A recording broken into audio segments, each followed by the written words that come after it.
The 2025 GMC Sierra 1500 AT4X AEV edition is here, but it's missing two options. And we're gonna go over that in this video. I borrowed this truck from Jerry Seiner, Buick GMC here in South Jordan, Utah. Be sure to ask for Derek. Let's go ahead and check out the window sticker so you guys can see options and features on this build. At the very top is the description and the colors. And here is a short listing of the standard equipment. Be sure to pause. Base price is going to be $79,400, and here are all the options. So that AT4X AEV edition is $6,895. This one does have the 6.2 liter for $1,500.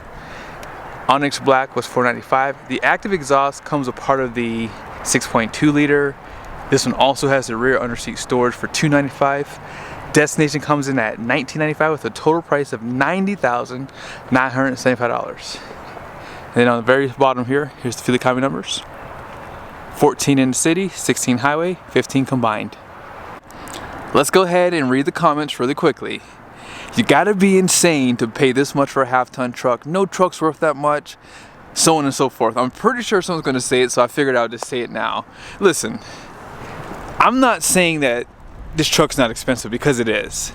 But people are willing to pay that and more for luxury sedans, and this truck can do a lot more than that car can. So when it comes down to it, yes, it is expensive, but this truck is truly in the class of its own. And you'll see that in the interior. Now on the front end, when you get the AT4X, they do give you this bronze color on this grille, and it looks great on a black truck. It just really completes it for sure. Full LED headlights. They also give you like this black chrome trimming on the inside of the headlight too, and it has a really nice look to it. Down below is your fog lights, parking sensors, and these are the AEV edition bumpers. These do come standard. You have these cast recovery hooks here and great ground clearance. That's pretty much why you buy a truck like this, is you get great ground clearance, great skid plates down below, and they pretty much cover the entire bottom here too. So when you splash a lot of mud, you don't have to worry about all that going into the engine bay, because believe it or not, it finds a way in there. Active grille shutters, camera with a sprayer right there. It's a really good looking truck. Now, you guys know the reason why you would get the truck too is you get this pretty hardcore off-road suspension. Now, is Multimatic DSSV for a Baja? I would say not really. I don't think this is like a high-speed off-road suspension, but it is going to be a good mix between that and overlanding, I would say. So dynamic suspension spool valve, that's what that stands for. You also have 3 chambers. One's going to have an oil reservoir in there too. You see that coilover setup. You have those aluminum control arms and steer knuckle in there. And then you have a hydroformed lower control arm. They do give you a stiffening bracket right there. So really nicely done. And this one doesn't have the torsion bars too, so normally you see that on the HD trucks. Fabric material for the wheel liner in here, which makes it easy to wash out. Then check out your tires. Very aggressive, but they're not 35s. Now this is not one of my points. You know, I don't understand why the Canyon has 35s but the half tons don't. It's a mystery for me. But Goodyear Wrangler tires, I would say that this will give you more articulation if you do plan on doing some rock crawling, and that's a benefit, right? Here is the tire size. It's going to be an LT 275/70/18, so 33.2 inches tall. You get the AEV wheels, and you do have a little bit of protection for your valve stem there too. And as far as the capacity goes, 2,680 pounds at 50 psi. And then here's your fender flare finished in plastic, more of that bronze color. And then here's a side view of this truck. This one does have the rock rails too, right there. Let's go ahead and check out how much it's protecting on the cab. Great protection on the side there. And then underneath, they go back pretty far. They do install them on the cab, as you guys can see there, not on the frame. I do like to see it installed on the frame personally, but it is what it is. Now you can also see that you have some of your skid plates there. And then they are stamped as well. And hopefully you guys will be able to see it from this angle. There is a diff cover too that will help you slide over rocks. I'll see if I can show it to you better out back. And then there's your 24-gallon fuel tank, pretty much protected as well. And no surprise here, because of that 6.2, you got burn premium in this truck here. Now out back, you guys can pretty much tell, or maybe you don't know, the suspension is different. They do give you 5 leaves. If you were to get a regular AT4, it'll have 3 leaves. The bottom one's gonna be a helper spring and more Multimatic. They do still do the wax coating on the framing too, out back, fender liner, and then AEV bumpers in the rear. You do lose your steps, however, but you have your recovery hooks in the rear, which you pick up, and you have a spot here to add some lights. Multi-Pro tailgate, Class 4 hitch. They still give you the inputs here for your cameras if you plan on towing a small trailer, because that's all you're going to be able to tow with this. Parking sensors, and notice how they add the exhaust a little high up too to help protect it. Full-size spare tire with a matching wheel, and you can probably see that diff cover right there a little bit better, which will just help you slide over rocks and not damage that diff. And then camera, light, and spray in. So my first point, you cannot get the carbon fiber bed on the AEV, or on the AT4X I should say, which is a big fail, because if you don't know, that bed's a little bit lighter and it would help you pick up a little bit of payload out back. 400 watts of power, you have your bed lights on both sides. Tie downs, you have 3, 6, 9, and then 12. They also give you this handle here because this turns into a step, and when you open it up, you'll notice that you have a kicker sound system that's hidden back there too. Let's go ahead and step in here. They no longer stamp AT4X right there. You have 2 cameras above the cab. Now I'll show it to you guys on the inside. And then here's your sunroof. You have a little antenna right there. Let's go ahead and check out the side view out back. Good looking truck. Just needs 35s. This truck does come standard with the 3-liter Duramax diesel. I personally would keep that engine because I don't ever plan on going off-road at low speeds for long periods of time. I would probably do a lot of highway driving as well, but the 6.2 liter is better for those who really truly plan on using this to go off-road, because low speeds on a diesel is not good for it. The 6.2 liter does still have the DFM, which is dynamic fuel management. It's going to have 420 horsepower, 460 pound-feet of torque, and all that power goes to a 10-speed transmission, 323 rear end. Let's go ahead and check out the interior. The second option that's missing for this 2025 GMC Sierra is auxiliary switches. Now, anytime you're looking to buy a off-road truck, especially one that's this extreme, it should have auxiliary switches. As I said earlier, you do have the option to add light pods to this rear bumper, but what are you gonna turn them on and off from unless you decide to add them to your reverse lights? Up front, you do have the option to add a winch to the front bumper. So again, as I said, it always makes sense to have auxiliary switches for some of these accessories that you might plan to add. Now keep in mind, the HD segment offers the auxiliary switches for 2025, but for some weird reason, they didn't add that on for the half tons. Now this is the Obsidian Rush interior, and it's the best interior because I own it and I'm always right. Just kidding. Leather wrapping pretty much everywhere up top here.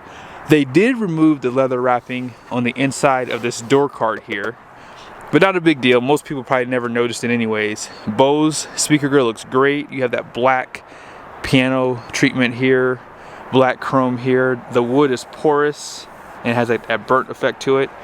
Seat memories, AT4X badge, and here are all your controls. You have auto up and down front, auto down for the rear, power folding mirrors with the blind spot. No convex, which I like to see, not a big deal. 16-way seats, and they do have the massage function for the top. Great design overall for these seats too. You do add that AEV stitching there, and they give you floor mats. That's the only difference between this and a regular AT4X. More AT4X badging. Your steering wheel is power, tilt and telescoping. They do give you the shifters, although they're not paddle shifters for like sport driving. They're just for gear limiter basically. Let's go ahead and check out the passenger side. On this side, 16-way seat with the massagers. And keep in mind, you do have a adjustment for your bolstering up top, and you have a shoulder support here. More like soft touch leather wrapping, including the dash, leather wrapping on your grab handle on both sides. And I'm sure you guys can probably tell, they do give you that suede material on the roof, including the A and B pillars. As far as your glove box goes, no surprise here, but you can't use this truck for a slide-in camper. A little bit of storage and more leather wrapping on the side. Out back,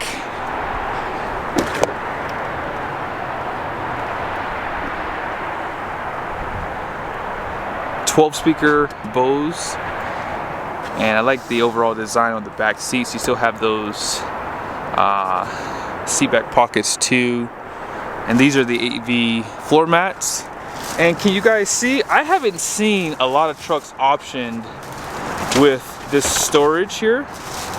Now, should you get it if you have a gun? Yes. I'm just kidding. I mean, even if you don't have a gun, this is nice storage, but I think I would skip it. It's just hard plastic. I don't think it's that great. You also have storage here. 60/40 bench, no surprise. You have the defrost and the power sliding glass. Let's go ahead and jump back over to the driver's seat. A little bit of animations for the screens. Also, push button start.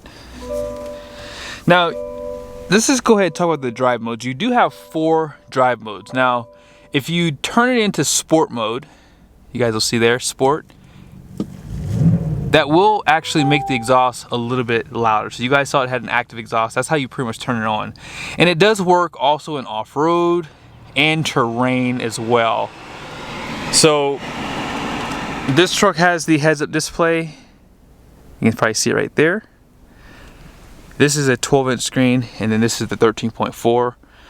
They're no longer the largest screen. Actually, they haven't been, because Toyota had a 14 and Ram just actually added a 14.4, so now they have the biggest screen. So overall, this is still great. I like their camera setup. So as I said, you had 2 cameras above the cab. You had this camera view, it's a 4K camera right there, and then you have this one here for bed view. You can also zoom in. I'm not sure if you guys noticed, it did turn on the bed lights when you go in this camera view as well. Now, if you are in reverse, it does give you the backup line for that too, or you can turn that off.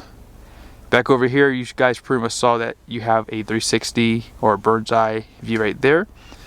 So nice things right there. I like that they give that to you. You still have all your hard buttons for your seat controls, for your temperature, dual climate control.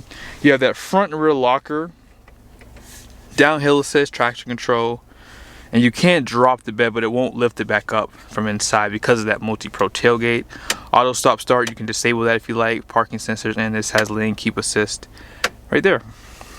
Overall, I think that this has one of the best interior designs too. This does have a charger right here.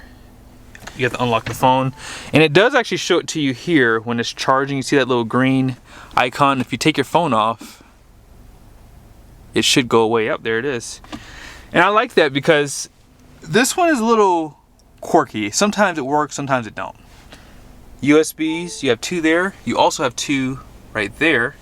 120 volt power plug. And you guys probably noticed there's no 120 volt power plug out back. You also have outboard heated seats. I did not show that to you, by the way, my bad. But yeah, you do have outboard heated seats out back. I think overall, this is probably one of the best interiors. I like the split screen that they give you. So if you have your maps up right here, you can actually have like your audio on this side, if you like. Still loading, I guess. Takes a little bit of time. Yeah, you have your trailer, you can do your audio right there, and then they have a clock as well. Oh yeah, it's showing right now, it's saying it's not charging the phone. So it shows you those icons to let you know what's going on with that. You can move things around inside of here. I like to add my cameras, and here, Apple CarPlay right there.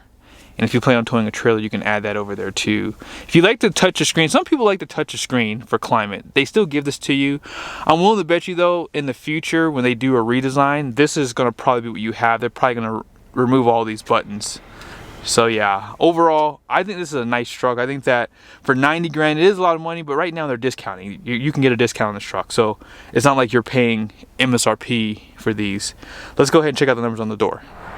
Gross axle rating out front is going to be 3,950 pounds. The gross axle rating in the rear is 3,800 pounds. Gross vehicle weight rating is 7,100 pounds. 18 by 8.5 wide wheels. And here are the trailer numbers. Try not to get that glare in there. See if that works. So 1,005 pounds of payload. 8,700 pounds of towing capacity. And curb weight, 6,095 pounds. That's why there's no payload, because you're so close to that GVWR.